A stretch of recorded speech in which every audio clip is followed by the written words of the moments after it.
Baiklah teman-teman sekalian, menindaklanjuti tugas yang saya berikan kepada kalian mengenai pembuatan kisi-kisi soal HOTS. Jadi kan sebelumnya sudah saya instruksikan untuk membaca keseluruhan dari modul ini. Kalau yang sudah baca keseluruhannya tentu tidak sulit untuk memahami tugas yang saya berikan sekarang. Jadi untuk tugas pembuatan kisi-kisi soal HOTS PAK tingkat SMA itu seperti ini. Yang saya minta dari kalian itu seperti ini. Ada nomor KD, kompetensi dasar, materi pokok, indikator soal, level kognitif, bentuk soal dan nomor soal. Jadi dalam misalnya ini kita lakukan biasanya ketika sudah terjun ke dunia pendidikan, ini akan kita lakukan pada saat kita akan mengadakan ulangan harian atau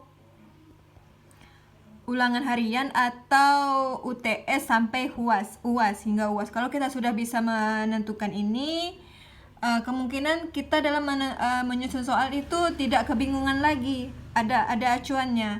Jadi pertama dari nomor KD ini 38. Ini bisa disesuaikan dengan file yang saya berikan. Tergantung kalian ngambil menyanggupi kompetensi dasar itu yang mana. Terus kompetensi dasar sudah saya jelaskan tadi di di video sebelumnya. Kompetensi dasarnya yang kalian sanggupi untuk membuat soal itu yang mana, itu tinggal pilih. Itu ada di kompetensi dasar yang berdasarkan KI 3 atau pengetahuan yang kalimatnya diawali memahami, karena ini bisa diukur melalui soal. Terus kompetensi dasar sudah tentukan materi pokok yang sesuai dengan kompetensi dasar ini. Di mana dapat materi pokok ini? Materi pokok bisa didapat dari buku siswa pendidikan agama Katolik kelas 10. Kalau dari contoh ini, kalian tinggal pilih materinya yang sesuai dengan kompetensi dasar. Kompetensi dasar itu pasti sesuai. Nanti pasti ketika kalian menemukan buku PAK di internet atau di mana, atau nanti kalau ada filenya saya bagikan, itu yang sesuai dengan kompetensi dasar ini. Pasti ada, pasti sesuai. Ini mudah menentukannya, yang sesuai dengan kompetensi dasar.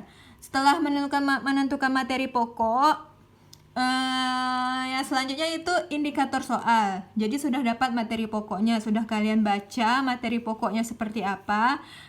Pasti kalian sangat mudah menentukan indikator soal. Indikator soal itu petunjuk seperti apa yang akan kalian berikan kepada siswa agar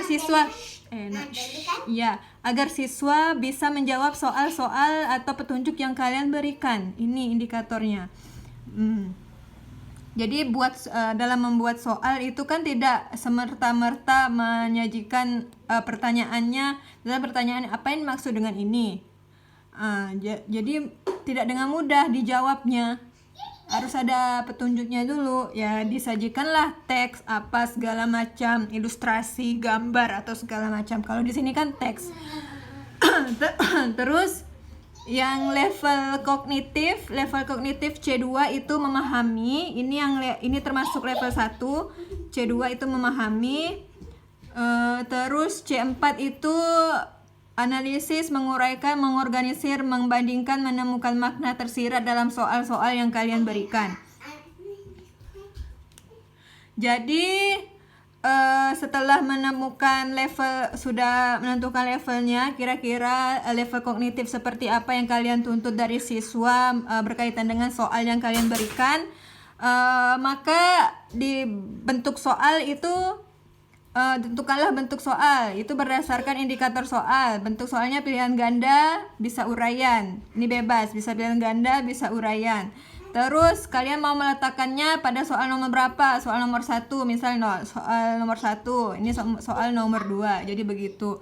Jadi mohon maaf ini saya kurang konsen karena saya juga sambil mengasuh anak saya ini. Jadi kalau misalnya pertanyaan silakan komen.